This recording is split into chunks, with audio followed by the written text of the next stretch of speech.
संग में जिस भंग में जिस भंग में रहो जिस भंग में रहो राधा रमण राधा रमण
बोलेंगे एक बार प्यार से राधे राधे, जोर से बोल दिया करो राधे राधे राधे। और ये 101 रुपये श्रीमान पवन कुमार जी व्यास जी के लिए अर्पण कर रहे हैं।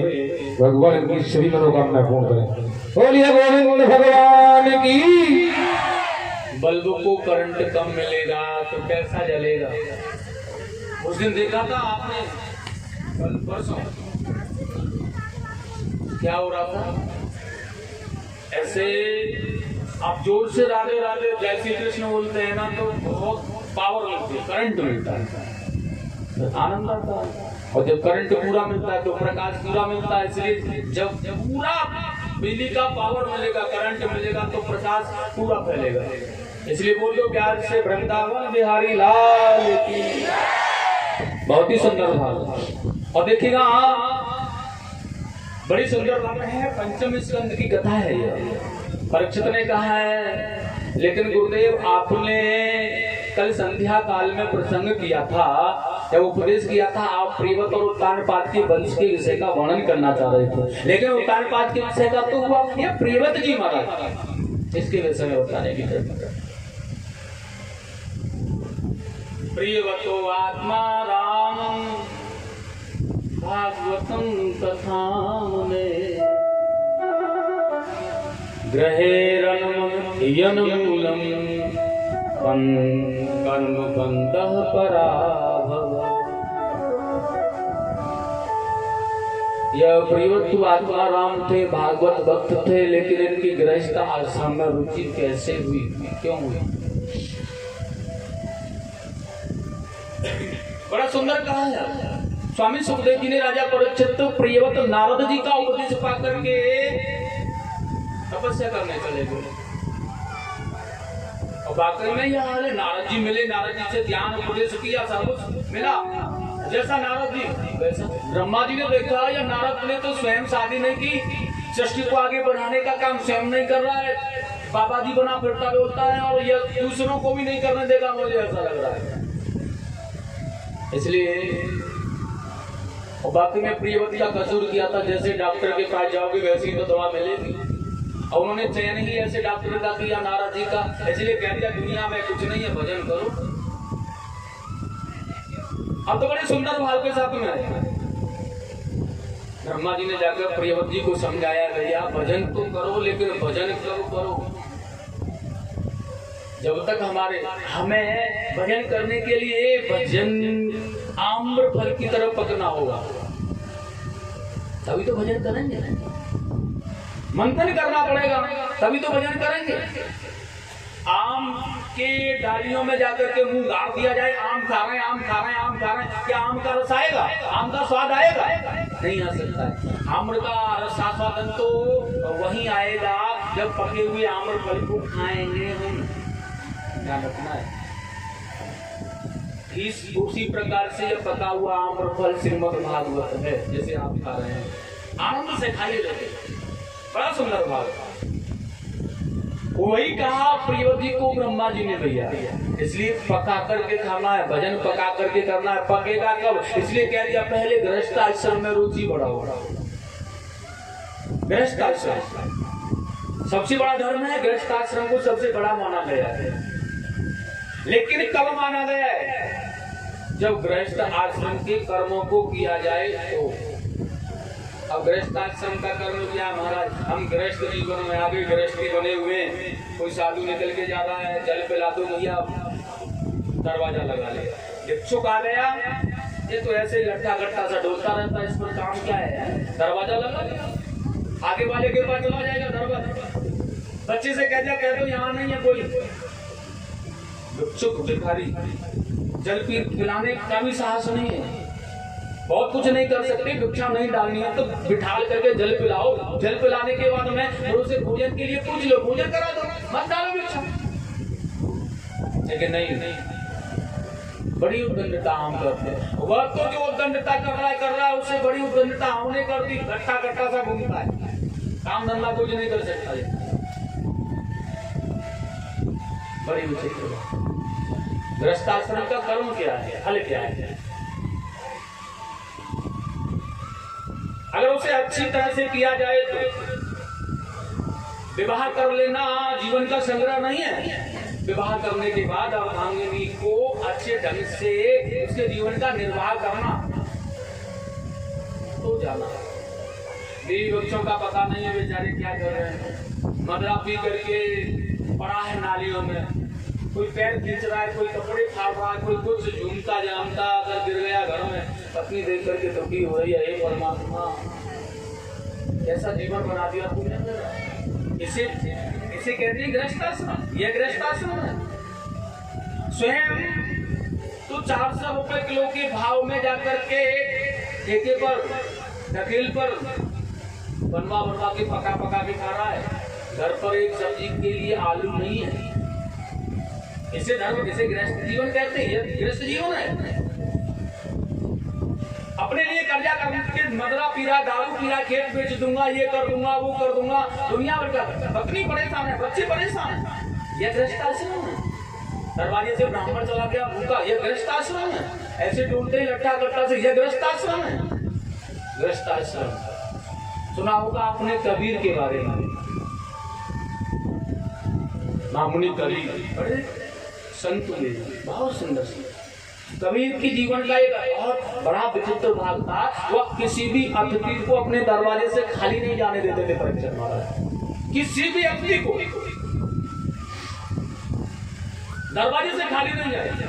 अतिथि देवो भव, और अतिथि दरवाजे से होकर जा रहा है, आइए महात्मा जलपान कीजिएगा, भोजन कर लो, आओ प्रभु पधारिए।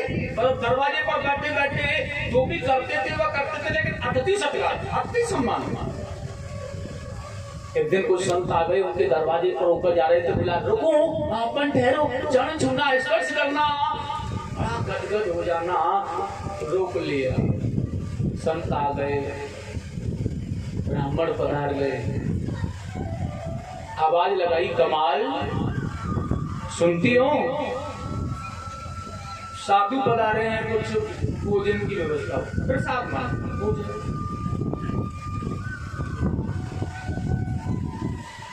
खाने को खाना बना करके खाओगे ना तो खाना ही रहेगा, खाने को प्रसाद बना करके खाओ तो वह प्रसाद ही होगा निश्चित। रसोई में जब भोजन बना है ना तो उसे भोजन नहीं प्रसाद का रूप देकर के बनाए तो वो प्रसाद ही होगा, और उसे भगवान के अर्पण करके ही पाए तो वो प्रसाद होगा। घट क्या जाता है? कुछ घट जाता है। अगर तुम तो हम खाना बना रहे हैं तब भी वही कार्य हो रहा है, तुम तो प्रसाद बना रहे हैं तब भी वही कार्य हो रहा है, तुम तो भोजन बना रहे हैं तब भी वही करना है। अगर कुछ करना है क्या? थाली में रोटी रख करके परोसी गई है, भगवान को हाथ जोड़ करके कुछ नहीं जानते तो तुम्हारा दिया हुआ प्रसाद भगवान आप ही का है, आप ही पाओ आकर के प्रसन्नता पूर्वक कह दो, बिगड़ जाएगा, कुछ घट गया। इतनी जल्दी तो भूखा नहीं मरा के 5 सेकंड में इतना बोलने की बात में है फिर खाने लगा। इतनी जल्दी तो भूख नहीं थी, इतना भूखा तो नहीं था, और था भी तो 5 सेकंड में, क्या फर्क पड़ रहा है? तुम्हारा दिया हुआ है सर, तुम्हारा प्रसाद भगवान, भूख लगाओ आप प्रसाद आकर के ग्रहण करो। इतनी सी बात करने के तत्व नहीं है। ठाकुर जी ने 4 रोटी तो जैसे तैसे बच्चों ने दिए हैं, और ठाकुर जी का भोग और लगा दिया जाए ना तो इसमें से अगर आधी भी खा गया तो भूखा ही सोना पड़ेगा। खाने आएगा वो, बड़ा डर लगा है, डर है। कमाल से कह दिया कबीर ने, अरे अतिथि आए हुए हैं, भोजन बनाओ, प्रसाद बनाओ। कबीर के यहाँ एक भी दाना नहीं है अनाज का। कमाल की आंखों में आंसू भर आए कि अपने नारियों का जो सिस्टम है, बड़ा इशारा करके धीरे से चूड़ियां बजा के या झाला देते या जो भी था, इशारे से अपने समाज में बैठे हुए पति को माताएं कैसे बुलाती है, बड़ा उनका तरीका होता अलग। पति समाज में बैठा हुआ इशारा भी कर देंगे, किसी को पता भी नहीं चलेगा, वो पास भी आ जाएगा, पूछ भी जाएगा, चला जाएगा। कमाल ने वही इशारा करके पति को बुलाया, सुनो प्राणनाथ, मैं यह नहीं कहती कि आप अपनी सेवा मत करो, लेकिन मैं यह कहना चाहती हूँ केवल आप अतिथि सेवा करो, मुझे कोई फर्क नहीं पड़ रहा है, लेकिन अतिथि सेवा करते समय आदेश देने से पहले यह सोच लिया करो कि घर पर क्या है, घर पर क्या है। आप ला करके रखते रहो, मैं सेवा करती रहूंगी, मुझे कोई परेशानी नहीं है, लेकिन आज आपने आदेश कर दिया है मुझे, मैंने अगर भोजन नहीं बनाया तो यह साधु या महात्मा या संत क्या सोचेंगे? आपकी आज्ञा का पालन नहीं हुआ, घर पर एक भी दाना दान का अन्न का नहीं है, एक भी दाना। कबीर जी की आंखों में अश्रु जम गए। मेरा कसूर क्या है? मैं कुछ बहुत ज्यादा शराब नहीं पीता, मांस नहीं खाता, नाना प्रकार के विषयों को मैं नहीं हूँ, बस यही तो गलती है कि केवल अतिथि सत्कार करता हूँ। आज रोने लगे कभी, मेरे दरवाजे से साधु भूखे चले जाएंगे, बिना भोजन के चले जाएंगे, ठाकुर जी को देख करके रो रहे हैं। आज कभी अद्भुत व्यक्ति, और आज जैसे तैसे महात्माओं को, संत जनों को विश्राम कराया। अब विश्राम कराने के बाद में आज कवाल को लेकर के चल दी, चलो मेरे साथ, अतिथियों की व्यवस्था करनी है ना, क्योंकि लगन तो वही लगी है, लगन चोरी करने की लगी है तो चोरी तो करनी पड़ेगी, लगन अतिथि सेवा की है तो करनी पड़ेगी, लगन भजन करने की है तो समय होते जहां भी होगा करेगा। कमाल कबीर जा रहे हैं, गांव में देखा यह घर आसानी से इसमें से अनाज निकाल लिया जाएगा, चले जाएंगे घर लेकर, यह बड़ा दुखी होगा, गरीब व्यक्ति है, नहीं निकालेगा। आगे गए, किसी व्यक्ति का घर देखा, कुछ दिन बाद उसकी पुत्री की शादी थी, धन घर पर था, बहुत सुंदर भाव था, निकालने का प्रयास किया, लेकिन अगर हम इसके धन में से कुछ धन ले गए तो इसकी पुत्री की शादी में बेदान आ जाएगा। सज्जनों कमाल रोते जा रहे हैं, कबीर रोती जा रही है, लेकिन नगर में कोई भी व्यक्ति उन्हें चोरी करने की लायक नहीं दिखा, कोई भी व्यक्ति चोरी करने के लायक नहीं दिखा, आंखों में आंसू भर रहे हैं। लेकिन आखिरकार आज कमाल कबीर ने जाकर के राजा को देखा है, सब गुण संपन्न है, यहाँ से 2-4 बोरियां भी निकाल कर ले जाए तो कोई फर्क इस पर पड़ने वाला नहीं है, और ये सब प्रजा का ही तो धन है, इसलिए डाका डाल दिया, औना दे दिया। कबीर ने राजा के वह धन धान्य जो रखा रहता है और औड़ा देने के बाद निकाल करके 2 बोरियां बाहर डाल दी और बोरियां बाहर डाल करके बिठाल दिया अपनी पत्नी कमाल को और बिठाल करके चलने लगे कबीर। कमाल ने कहा कहाँ जा रहे हो? अरे ले चलो ना। कबीर ने कहा मैं राजा के पास जा रहा हूं। कबीर ने कहा राजा के पास? कमाल ने कहा पागल हो गए हो तुम? राजा के पास रात्रि में क्यों जा रहे हो? कबीर ने कहा प्रातः होगा, औड़ा लगा दिया है, चोरी हो गई है, राजा को चोर मिलेगा नहीं, सेवक परेशान होंगे, भागेंगे, राजा परेशान होंगे, इसलिए मैं जाकर के बता देना चाहता हूँ कि महाराज आपके राज्य में चोरी हो गई है। कबीर रोने लगे। सज्जनों क्या कैसे हो आप? प्रभु जी आप वहां जाओगे भगवान पकड़ लेंगे, कारागार में डाल देंगे, बांध देंगे तुम्हें, चोरी करते हो फिर उसके बाद बताने जा रहे हो। कबीर ने कहा कमाल नहीं, मैं बता के जरूर लाऊंगा। और सज्जनों यह रात्रि के 12 बज रहे हैं। कबीर राजा के दरबार पर पहुंचे, जाकर सेवकों से कहा सुनो महाराज से मिलना है, तुरंत इसी समय। सेवकों का तो कोई साहस नहीं था कि रोक लिया। कबीर जैसा संत आया है, रात्रि में आया है, तो अब जरूरी काम होगा, इसलिए दौड़ करके राजा को रात्रि में ही जगा डाला। विशेष कार्य पर भी महाराज को नहीं जगाया जाता, लेकिन कबीर के आने पर जगा दिया। और जगाने के बाद में आज कबीर आए हैं आपसे मिलने प्रभु। राजा उसी समय उसी स्थिति में भाग करके आ गया है, चरणों में आकर वंदन किया। महात्मन ऐसी कौन सी आपत्ति आ गई थी जो कि रात्रि में आप मेरे पास में आए हो? कबीर ने कहा राजन आपके राज्य में चोरी हो गई है, यह बताने आया तुम्हारे राज्य में चोरी हो गई है। राजाओं ने कहा मूर्ख सैनिकों से, अरे ओ क्या देखते हो, क्या पहरा देते हो तुम, चोरी हो गई, किसी को पता नहीं है, जाकर ढूंढो उस चोर को। लेकिन कबीर ने कहा महाराज वह चोर मैंने पकड़ लिया है। पकड़ लिया? कहाँ? कबीर ने कहा महाराज यही है।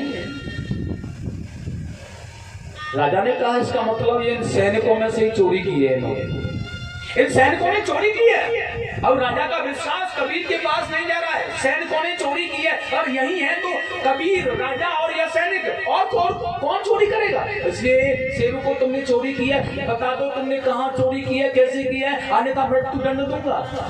कबीर ने कहा महाराज इन्होंने चोरी नहीं की है। तो चोरी किसने की है महाराज? कबीर ने कहा वह चोर यही है महाराज, वह चोरी किसी और ने नहीं, वह चोरी मैंने की है। राजा की आंखों में अश्रुधार बहने लगी है। कबीर की जैसा संत चोरी कर सकता है? तो विश्वास नहीं हो रहा उसे। महाराज आप क्या कह रहे हैं, चोरी की है आपने? हाँ, लेकिन राजा को विश्वास नहीं है, हाथ पकड़ लिया, विश्वास नहीं है ना? हाँ नहीं होता विश्वास।